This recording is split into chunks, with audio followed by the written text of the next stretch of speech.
네, 세계 눈 우리 눈 전 외교부 제1차관 최종권 연세대 교수와 함께합니다. 어서 오세요. 네, 안녕하십니까. 네. 자, 매주 월요일에 모시고 있는데요.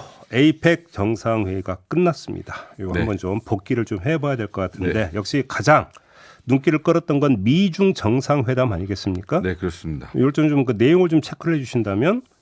일단은 미국의 입장에서는요. 네. 이번 에이펙이 큰 흥행을 했어요. 그래요? 그리고 바이든의 소위 재선을 앞두고 있는 바이든 대통령의 입장에서는 시진핑 주석이 고마울 수밖에 없겠죠. 왜냐하면 예. 거꾸로 에이펙 샌프란시스코에서 열렸는데 네. 시진핑 주석이 참석하지 않았다면 이 대회는 흥행하지 않았을 겁니다. 근데 그럼 시진핑은 왜 사이도 안 줘도 이렇게 고마운 짓을 해줬을까요? 제 생각에는 예. 시진핑 주석도 중국의 입장에서 갈 필요가 있었다고 보고요. 그렇죠. 예, 너무 미중 관계 뭐 관리 측면도 있었고 너무 착을 질 수도 네. 없으니까. 또 일단 소프트하게 시작을 하자면 예. 두 정상의 그림이 같이 있는 그림 또 12년 13년간의 인연이 예. 정말 한 켜 한 켜 이렇게 축적된어서 안정적인 모습을 좀 보였던 것 같아요. 그래요. 예, 그 두 사람은 부주석, 부통령 때부터 서로 알았던 거였고. 야, 2년이 그때 꽤 오래된 거네요. 그러니까 바이든 부통령 시절이 오바마 시절이니까요. 그렇죠. 그러니까 트럼프 이전에 그 8년 동안의 시간이었고. 그렇죠. 게다가 거의 20년이네요. 예. 거의 20년. 그리고 회담장에서나 아니면 친교 산책할 때 시진핑 주석의 옛 사진, 뭐 미국을 맨 처음 방문했었을 때 사진 같은 거 보여주면서 금문교를 뒤로 한 사진도 공개하고 그리고 펑리안 여사의 생일이었는데 그 시 주석도 몰랐다는 거 아니에요? 그러니까 바이든 대통령하고 시 주석의 아내인 펑리안 여사의 생일이 같대요. 오. 그래서 미국 측에서 생일 축하 메시지를 보냈는데 네. 시진핑 주석이 난 일하느라 바빠서 그것도 몰랐는데 고맙다 뭐 이렇게 얘기했던 거죠. 미국도 나름 공을 들이고 있는 거예요. 예, 그러니까 외교적으로 한 거예요. 그러니까 그렇지. 외교적으로 상당히 잘한 거고요. 그러겠죠. 네, 일단 실제 내용으로 들어가면 우리한테 함의하는 바가 많아서 좀 하나하나 짚어보고 싶은데요. 역시 군사회담 예. 합의가 제일 큰 거 아닌가요? 예, 그렇습니다. 미국 측도 이를 가장 큰 성과라고 강조하는 것 같아요. 예. 미 측은 바이든 대통령이 시 주석에게, 그러니까 미국이 중국에게 요구를 했다는 거예요. 군대군 대화를 제도화해야 한다고 예. 매우 강조했다고 하고요. 네.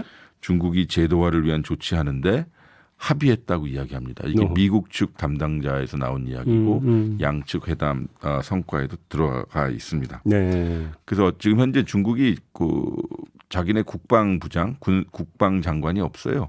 그래서 맞아요. 국방장관이 임명된 대로 갑자기 실종되고 그랬잖아요. 외교부장 다음에 국방부장. 그 얘기 있었어요. 그래서 로이드 오스틴 미국 국방부 장관과 만나서 회담하기로 했고요. 네. 또 중국 외교부도 이걸 확인해 줬는데요. 양국군의 고위급 소통, 국방부 실무회담, 해상 군사 안보 협의체 회의 이거 주목해야 될 것 같아요. 이게 중요한 것 같은데요. 예, 뭐 남중국해, 동중국해 그렇죠. 이야기 있고요. 그리고 사령관급 전화 통화 등을 재개하기로 했다고 회담 결과 자료에서 발표했습니다. 이게 지속적으로 미국이 중국한테 요구했다는 점을 우린 주목해야 할 필요가 있습니다. 예. 즉 군사대화 재개는 그동안 미국이 의도치 않은 무력 충돌, 즉 우발적 무력 충돌을 막기 위해 꼭 필요하다고 주장해온 내용입니다. 그래서 대만 해협과 남중국해 문제 등을 두고 줄곧 갈등하는 두 패권국 간 긴장 완화에 기여할 것이다라고 양측이 평가하고 있는데요. 예. 즉 정무적으로나 경제적으로 경쟁하는 건 경쟁하는 거고 양측이 국제적으로 그 책임감이 막중하니 이 군사안보 면에서는 좀 안정감을 유지하자라고 하는 의도에서 군비 통제, 즉 군사회담을 제안한 것으로 보입니다. 쉽게 이제 책상에 금 거놓고 너 여기 너무 뭐 가만 안 둬라고 하긴 하는데 싸울 의지는 전혀 없다. 이런 거죠. 관리하자는 거고요. 그렇죠. 그래서 이거는 군비 통제 관점에서 군사 당국 간의 대화는 당연한 상식이다라고 하는 우리 그 안보하는 사람들의 이야기들이거든요. 즉 뭐 전쟁 중에도 상대방과 대화는 해야 하는 것인데. 그럼 남북 관계 갑자기 또 떠오르는. 하물며 미국도 중국의 군사 대화를 하자고 하는데 우발적 충돌을 네, 막기 위해서 네. 그러는데 우발적 충돌을 막기 위해서 만든 게 9.19 아닌가요? 예, 그건 좀 후에 말씀드리려고 했는데요. 예. 어쨌든 그러니까 그러면 우리는 북한이 이런저런 군사 합의를 위반했다 쳐요. 그런데 그러면 군사회담을 재개하자고 하는 것이 상식적인 국정 운영의 태도거든요. 그러니까요. 안보를 관리하는 사람들의 하물며 미국과 중국도 아무런 군사 합의도 없는 이 상황에서 예. 이런저런 문제가 있으니 회담해서 안보 상황을 안정적으로 예측 가능하게 관리하자고 하고 미국이 우리의 동맹인 미국이 이거를 미중 정상회담의 큰 성과로 두고 있다는 것은 좀 곱씹어야 될 것 같아요. 근데 사실은 이제 미중 간의 불씨가 대만이잖아요. 네. 근데 지금 시진핑 주석이 대만 관련 발언을 해서 이게 또 상당히 뉴스가 됐었는데. 예. 사실 이 부분이 우리 언론에 뉴스가 되지 않았다는 것은 저는 좀 생각을 해볼 필요가 있어요. 왜냐하면 중국은 대만과 통일을 위해 당장 무력을 사용하지 않을 것이다라고 발언하고 이게 상당히 주목할 필요가 있습니다. 예. 중국 외교부에 따르면 시 주석은 대만 문제는 항상 중미 관계에서 즉 미중 관계에서 가장 중요하고 민감한 문제인데 예. 미국은 대만 독립을 지지하지 말아라라는 입장을 자신들이 이번에 명확했다는 것이고 네. 이를 구체적으로 행동해야 된다라고 하는 건데요.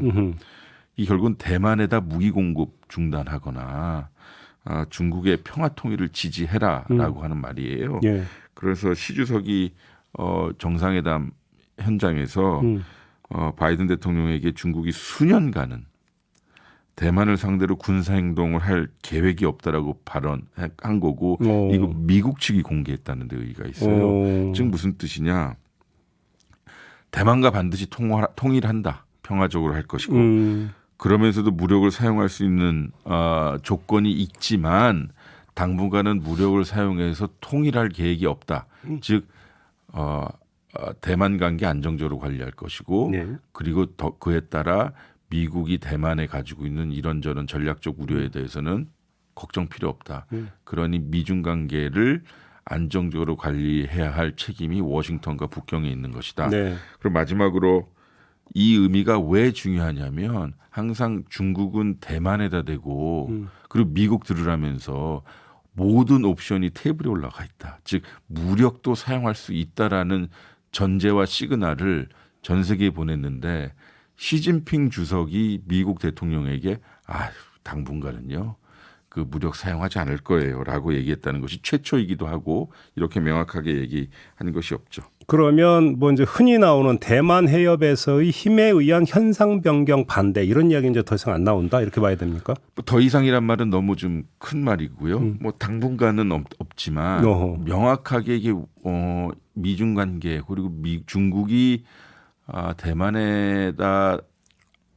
관련한 이런저런 발언 중 가장 명확하게 대만을 향해 무력을 사용하지 않을 것입니다라는 발언이 나왔다는 데 의미가 있는 것이죠. 그러면 우크라이나나 이스라엘에서 이중 전선을 펴고 있는 미국 입장에서 한숨 돌릴 수 있는 겁니까? 그렇죠. 그게? 그렇기 때문에 요번에 아까 초두에 말씀드렸다시피 바이든 대통령은 시 주석에게 땡큐 해야 되죠. 물론 다시 회담장 나와서 딕테이터, 뭐 독재자라는 말을 했는데요. 재미있는 것은 이게 트위터에 많이 돌아다니더만요. 그냥 뭐 또 발언 실수죠. 실수라고 그거를 기자회견장에서 보고 있던 블링켄 국무장관은 네. 바이든 대통령이 딕테이터라고 그러니까 네.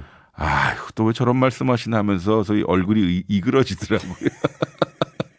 그래서 물론 그리고 나서 중국의 반응이 재미있어요. 중국 외교부가 지난번과 달리 버럭하지는 않았어요. 오히려 미중 간의 회담이 잘 됐고 도출된 성과를 가지고 하자는 것이었고요. 쉽게 말해 저 양반 또 실수하네 뭐 이 정도로 받아들인 거네요 중국이. 그러나 미국과 중국은 서로 간에 할 말은 했습니다. 뭐냐면 수출 통제요. 우리 반도체나 배터리. 그 중요한 우리한테도 중요한 문제인데. 즉 이게 무슨 뜻이냐면 양측은 서로의 우려와 불만 사항에 대해서는 허심탄회하게 얘기할 정도로 두터운 신뢰관계와 함께 탄탄한 이익 구조가 있다라고 저는 생각을 해요. 시 주석은 바이든 대통령에게 미국이 수출 통제하니까 그리고 일방적 제재도 계속하고 중국을 겨냥한 조치를 해서 중국의 정당한 이익을 심각하게 훼손하고 있다. 중국의 과학기술을 억압하는 것이 우리 발전, 중국의 발전을 억제하는 것이고 미국에게도 안 좋다라고 명확하게 얘기한 것 같고요. 그러나 바이든 대통령은 미국의 기술이 중국으로 넘어가 중국군의 군사 기술로 사용되는 그렇죠. 것을 방지하기 위해 우리는 계속 자기네들이 할 수 있는 걸 한다 이거고요. 예. 재밌는 것은 펜타놀 문제가 나온 거예요. 그 이제 그 펜타닐 원료. 예, 원료죠. 그러니까 소위 좀비 마약이라고 하는 미국은 걸. 지금 문제가 되게 심각하다면서. 저는 작년 올해죠. 올해 미국에 여름에 갔다 왔는데 네. 아유 옛날 제가 알던 미국과 좀 다르더라고요. 걷는 게 진짜 좀비하고 똑같이 걷던데 보니까. 예, 그리고 뭐 대마초부터 뭐 이런 것들이 뭐 나라에 따라 자기 환경과 예. 문화에 따라 이거를 뭐 합법화하긴 하지만 예. 어쨌든 제가 보기에는 제가 어렸을 때 성장했던 미국 공부했던 미국과 달리 많이 좀 양 냄새도 나고 사람들이 좀 갈짓자로 걷고 실제로 그 정도 체감할 정도로 예, 심해졌어요. 예. 호텔 방이 제 10층이었는데 예. 창문을 열어놓으면 대마 냄새가 올라오고 아 그래요? 예 그랬었어요. 오. 근데 이 펜타놀 원료를 규제하는데 협력하겠다는 거잖아요. 그러니까 생각을 해보세요. 미국과 중국 두 강대국의 정상이 마주 앉아서 야 군사회담 하자. 예. 그리고 대만 문제, 그다음에 이스라엘 하마스 문제, 우크라이나 문제와 같이 큰 이 지정학적인 문제를 얘기하고 안보 상황 이야기하고 예. 그리고 갑자기 소위 마약과 같은 약품 규제까지 이야기했다면 예. 모든 문제는 4시간 동안 커버했다는 것을 의미합니다. 매우 포괄적으로 대화한 거죠. 그렇죠.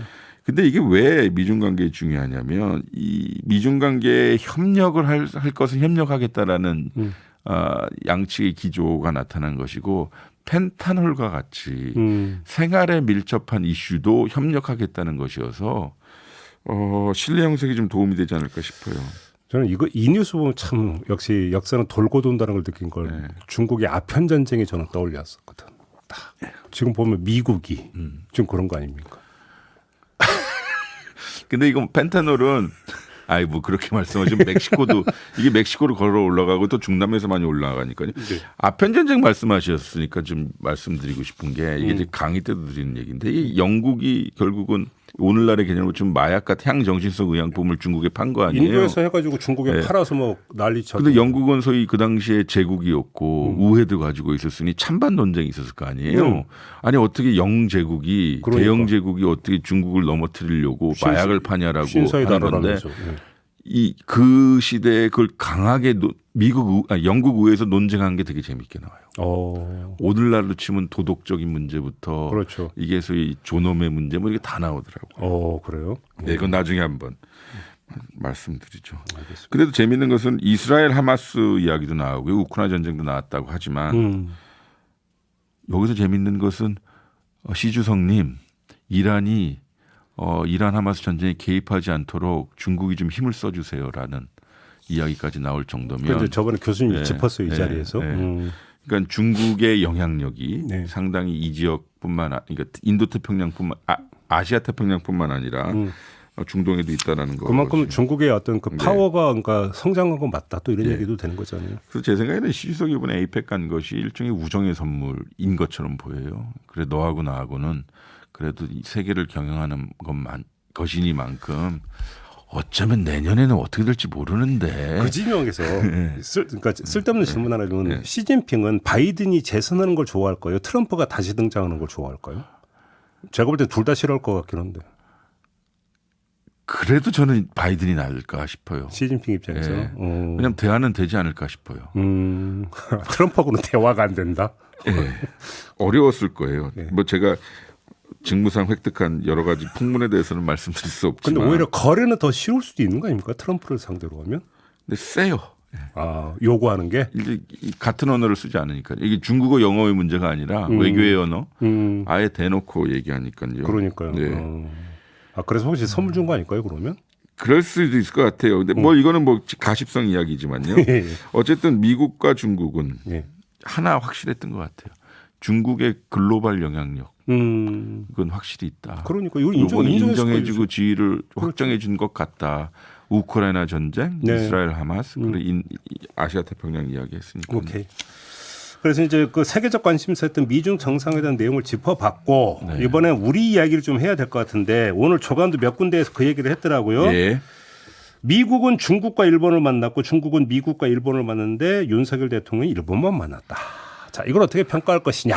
어떻게 평가해야 되는 겁니까? 제가 뭐 신문에 나와 있는 것을 다시 반복하고 싶지는 않고요. 네. 분명히 제가 지난 이 시간 때 말씀드렸죠.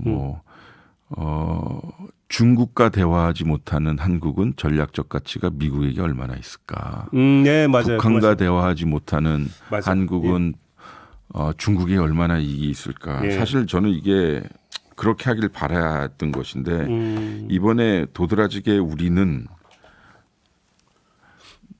미국 그러니까 일본과는 회담을 했고 한미일이 사진을 찍었지만 소위 중국이 곁을 내주지 않았다. 뭐 3분 예. 잠깐 스쳐 지난 것 없이 이야기한 게 다 나오고 있는 예, 거죠. 시진핑 물론 다들 바빴어요.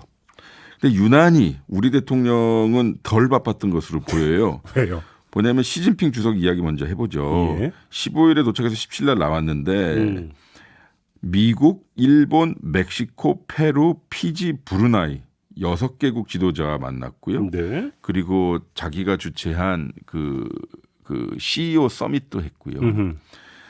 근데 이게 6개 국가인데요. 에이펙 회원국은 24개국이고요. 네. 요번에 21개국 정상이 참석한 것 같아요. 뭐 총리 이런 사람들 빼고요. 네. 수반이 했는데 그중에 6개국을 만났다면은 3분의 1에서 4분의 1 사이에 정상을 다 만난 거죠. 그리고 16일 오전에는 기시다 총리와 65분 회담했어요. 제가 말씀드리고 싶은 것은 동북아 국가, 이웃 국가는 일본 만났고 저 멀리 있는 중남미 국가에서는 페루하고 멕시코 만났고 네. 태평양 국가는 피지하고 브루나이를 만났어요. 나름대로 테마를 가지고 움직였던 것 같아요. 네. 근데 용산발 일종의 변론은 한중 간에 현안이 없다라고 그래서 당장 만날 이유가 없다라고 했는데 정말 한중 간에 현안이 없으면 큰일 날 문제죠. 그게 더 문제 아니에요? 두 번째로 에이펙 참석한 대한민국 대통령이 제 기억으로는 중국과 정상회담 한 적이 늘 했는데 이렇게 한 적이 없다. 하지 않은 적이 없는 것 같아요. 그 전에는 했다? 네. 왜냐하면 10분에서 20분이라도 만나서 앉아서 사진 보내고 찍고 그리고 서로 할 얘기하고 혹은 이런 것도 있어요. 외교에서는요 당연한 이야기를 반복하기. 앉아서 한중 관계 좋습니다. 쉽게 이제 우호 네. 친상 관계를 그러니까 표현해야 되는 거는 거. 그리고 이런저런 문제가 있지만 지속적으로 대화하겠습니다. 근데 이번에 기시다 총리 만나서 65분 동안 그 얘기했더라고요. 뭐냐면 너하고 나하고 그러니까 중일 간에는 두 가지 문제가 있다. 하나는 전략적인 문제, 뭐 대만 문제죠. 일본의 입장 확인하고 그리고 후쿠시마 오염수 방류 관련해서는 중국은 반대하고 일본은 과학적 근거 내라고 서로 할 말을 한 건데 그러나 결국에는 중일 관계가 전략적 호혜 관계이니만큼 서로 각급에서 대화하자라고 해서 4개의 대화체를 꾸렸어요. 그게 외교죠. 근데 우리는 중국하고 현안이 없다. 저는 이러한 변론을 들어본 적이 없고 요새 주로 이런 생각을 하거든요. 두 가지인데 우리 때였으면 어땠을까? 혹은 우리라면 어떨까? 네. 어떻게 대응해야 할까? 이건데 네. 우리 때 가서 중국과 회의장에서 3분을 옷깃을 치고 악수하고 대화했다? 그러면 우리가 찾아가서 아련을 했네. 누가 먼저 인사를 한 거니? 정말 3분 맞아? 라고 언론의 죽비를 맞았을 텐데요. 그랬다. 그럼 하여간 그 중국 입장에서는 별로 만나고 싶지 않았다. 이렇게 봐야 되는 겁니까? 그거는 뭐 해석의 영역이지만 예. 매우 이런 상황은 없었다. 제 생각에 이럴 때는 언론이 한번 팩트 체킹을 해줘야 될 것 같아요. 그렇죠. 대한민국 대통령이 다자 회의에서 중국이 있는 곳에 특히 에이펙과 같은 곳에서 회담을 안 한 적이 있는지요. 네. 기시다 총리는요. 미국, 호주, 한국, 캐나다, 태국 등 5개 국가하고 회담을 했고 중일 관계에 주력하였던 것으로 보이고요. 네. 근데 우리나라는 일본 만났죠. 칠레, 페루, 베트남과 회담했어요. 중국 시주석가 3분 조라고 나와 있는데 제가 트위터에 중국발 그리고 국제발 이런저런 트윗을 보니까 1분이라는 이야기도 있어요. 3분도 아니고 또 1분? 근데 제 생각에는 왜 3분이 뭐 이렇게 큰 중요하고 1분이 중요합니까? 그러니까. 회담을 안 했다는 것이고요. 예. 제 생각에는 상대적으로 매우 빈약하다는 생각이 드네요. 그래서 그간의 용산의 브리핑도 미국, 중국 지도자들과 환담하고 덕담했던 내용을 계속 브리핑하면서 일종의 공백을 메꾸려고 하는 것 같아요. 한마디로 얘기하면 한중 관계가 별로 안 좋다라는 얘기잖아요. 한중 관계의 현 주소를 이야기하는 겁니다. 그러니까 그게 이제 안 좋다라고 평가할 수도 있는 거고요. 제가 외교적으로 표현하면 자꾸 저는 세속적으로 표현데 교수님 외교적으로 표현하잖아요. 지금. 우리의 전략적 가치가 그만큼 낮아졌다는 거죠. 별로 안 아쉽다. 서로 만나서 확인할 게 있어요? 중국 입장 아쉽지 않다. 이를테면 대한민국 정부 대통령님, 윤석열 대통령님 지금 북한하고 어때요? 무슨 대화가 오갑니까? 어떻게 하면 북한과 대화할 수 있습니까? 시주성님 지금 북한과 이럴 수 저런 일이 있습니까? 우리 한중 간에 지금 경제관계가 이런데 어떻게 풀면 됩니까? 이래야 되는데 우리는 정말 제가 지난주에도 말씀드렸지만 쪼잔해졌잖아요. 한중일을 한일중이라고 표현하죠. 그 쪼잔은 외교적 용어는 아닌데. 지금 세속적으로 말씀드리고 있는 거예요. 배워가지고. 한중일을 한일중이라고 표현하고. 그리고 뭐 이런저런 해서 중국에 대해서 상당히 고려하지 않은 채 미국 밀착도만 보인 거니까요. 그러니까 그러면서도 미국하고 회담 못 하고요. 미국 회담 못한 건 저는 큰 문제 아니라고 봐요. 왜냐하면 한미일이 지금 강하다는 건 이미 알려진 사실이니까. 그러면 균형을 맞추기 위해서라도 우리가 지역에 상당히 중요한 국가인데 이웃 국가인 중국과 회담을 못한다. 근데 이렇게 되면 한중일 정상회의도 사실 어렵다 이런 얘기로도 연결이 될 수 있는 거 아니에요? 뭐 이때는 정말 중국의 결정에만 우리가 목을 빼고 봐야 되는 상황인 거죠. 중국의 총리가 그러니까 한중일 정상회의는 보통 총리가 왔으니까. 총리가 합니다. 근데 정말 연말에 올려면 연말이라는 게 다음 달이에요. 지금 11월 그렇죠. 오늘이 20일이야, 20일. 2019년 한중일 정상회담은 중국 청두에서 했는데 크리스마스 이브에 했습니다. 좋은 날 했네요. 우리나라만 동아시아에서 필리핀을 제외하고 크리스마스 날 쉬는 나라입니다. 아, 그런가요? 일본하고 중국은 빨간 날 아닙니다. 아, 빨간 날 아니에요? 크리스마스가? 우리나라는 얼마나 좋은 나라입니까? 부처님 오신 날도 쉬고 저기 예수님 오신 날이라고 하는 크리스마스 때도 쉬고요. 근데 3대 종교인데 세계는. 3대 종교인데 지금 2개만 그러니까. 근데 저 요거 하나 말씀드리고 싶어요. 시 주석이 피지 정상을 만났는데 그 섬나라 피지요. 근데 중국이 태평양 도서국에 공을 들인다는 얘기는 그건 좀 맞습니다. 잘못될 수 있잖아요. 근데 저는 이거 참 좋은 말, 이거 좋은 피지가 듣기 좋은 말을 했다고 생각해요. 뭐라고 그랬냐면 피지 총리와 만나서 중국과 태평양 도서국은 모두 개발도상국이다. 아, 그래요? 남남 협력 틀 내에서 상호 지원을 강화해야 돼. 여기서 왜 남남 이렇게 나오는데 옛날에 소위 글로벌 사우스, 글로벌 노스 해가지고 글로벌 사우스 남쪽 지역이라고 하면 개발도상국 지역을 얘기하니까 동병상련이다 뭐 이렇게 얘기한 거고요. 우리나라 윤석열 대통령은 글쎄요. 톰 쿡 만났던 거는 눈에 보여요. 애플 회장이시죠? 톰 쿡이에요. 팀 쿡이에요. 팀 쿡이네요. 팀 쿡. 네. 제가 애플 사용자로서 죄송합니다. 아, 그래요? 왜 만났을까요? 뭔가 좀 성과가 있었을까? 아니 뭐 저는 이 부분은 플러스라고 생각해요. 그래요? 우리나라 대통령이 세계적인 기업에 그리고 매우 영향력 있는 분이시죠. 팀 쿡 회장을 만나서 그 사진 한 장으로도 시장에 보내는 메시지가 긍정적이에요. 그래요?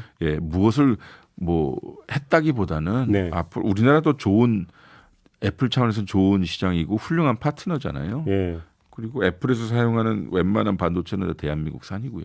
아, 그런가요? 그래서 저는 의미가 있다고 봐요. 그러나 한중 관계 현주소를 보여준다는 것이 상당히 우려되는 거고요. 또 여기서 나왔던 메시지라는 건 결국은 우리 그 부산 엑스포 개최를 위해 만났던 나라들과 계속 그 도와달라는 메시지였는데 우리 외교가 엑스포에만 올인할 시기인가. 근데 그 이야기 하셨으니까 마지막으로. 그러니까 지금 또 이제 영국 찍고 프랑스 간다는 거 아닙니까? 윤석열 대통령이. 영국은 국빈 방문이고 프랑스는 엑스포 유치 차원이라고 하니까 프랑스 방문은 이해를 하겠는데 영국은 구체적인 현안이 있는 건가요? 뭔가요? 그거는 현직들이 나와서 설명을 해드렸으면 좋겠네요. 나와줬으면 좋겠어요. 한번 나오시라고 하시죠. 다만 프랑스의 국빈을 받아서 가는 것은 네. 대한민국 차원에선 영광스러운 겁니다. 왜냐하면 영국은 1년에 한 번 정도의 국빈을 받습니다. 제 기억이 맞다면 노무현 대통령이 마지막으로 엘리자베스 여왕 때 예. 국빈을 맞으신 거고요. 프랑스 국빈이 아니라 영국 국빈. 예. 그리고 매우 화려한 의전 행사를 할 것이고요. 마차 타고 가고. 네, 그 마차가 기가 막히대요. 정말 내가 출세했구나라는 걸 느끼는 마차래요. 의자에 쿠션도 좋고 뭐 이런. 그거 제가 안 타봤으니까 모르죠. 그러니까 화려하고 버킹엄 궁에 들어가서 레드카펫 쫙 깔려 있고 예. 그 진짜 해리포터에서나 볼 듯한 장면들이 나오고 그 웰시 고기도 이제 직접 보고. 네. 웰시 고기는 살아있는지 모르겠네. 아무튼 그건 좋은 것 같아요. 영국 우리의 상당히 우호적인 국가이니까요. 근데 영국이 뭔가 그 아쉬운 게 있으니까 국빈 초청을 해서 한 거 아닐까요? 또 한편으로는? 한국과 영국의 어코드 즉 포괄적 합의서가 나온다고 하니까요. 예. 그 내용을 좀 봤으면 좋겠어요. 제가 알고 있는 내용이 그대로 담겨 있는지. 그러니까 제가 제 현직일 때, 그러니까 예. 차관일 때 이 업무를 했었는데 예. 저는 좀 조금 다른 입장을 가지고 있었어요. 너무 좀 수준이 높아서요. 이거는 군사적인 면, 전략적인 면, 이런 것이 담겨 있는데 어떤지 한번. 영국은 군사적인 협력 사항도 있습니까? 영국은 옛날부터 우리 동네에 관심이 많았죠. 그래요? 거꾸로 생각해보면요. 전 세계 강대국 중 한반도의 전략적 상황, 그러니까 남북 분단 상황, 평화 상황에서 한마디 해 이게 자기들 입장에서는 되게 뭐라고 그럴까요? 프리스티지가 있는 상당히 격이 있는 자기 급수를 올려주는 행위입니다. 그래서 한번 보시죠. 어떤 거고요. 프랑스 파리는 또 가시네요. 2030 엑스포 유치전. 이건 잘 모르겠어요. 제가. 그래요? 현직들이 좀 코멘트를 해주셨으면 좋겠습니다. 아무튼 영국 같은 경우는 디지털, 인공지능, 사이버 안보, 원전, 방산, 바이오, 우주, 반도체, 해상 풍력, 청정 에너지. 요건 이거는 늘 진행됐던 거죠. 2022년 작년부터 툭 튀어나온 이슈는 아니고요. 한 가지 오늘 요거는 제가 반론식으로 좀 말씀을 드리고 싶어요. 저는 기본적으로 정상회담의 중요성을 그 누구보다도 목도했고 경험했던 사람이라 그건 상당히 대한민국 외교의 간판으로 중요하다는 걸 늘 말씀드렸고요. 두 번째는 이것이 또 정상 외교는 우리의 미래 먹거리를 발굴하고 확인하는 데 매우 중요한 겁니다.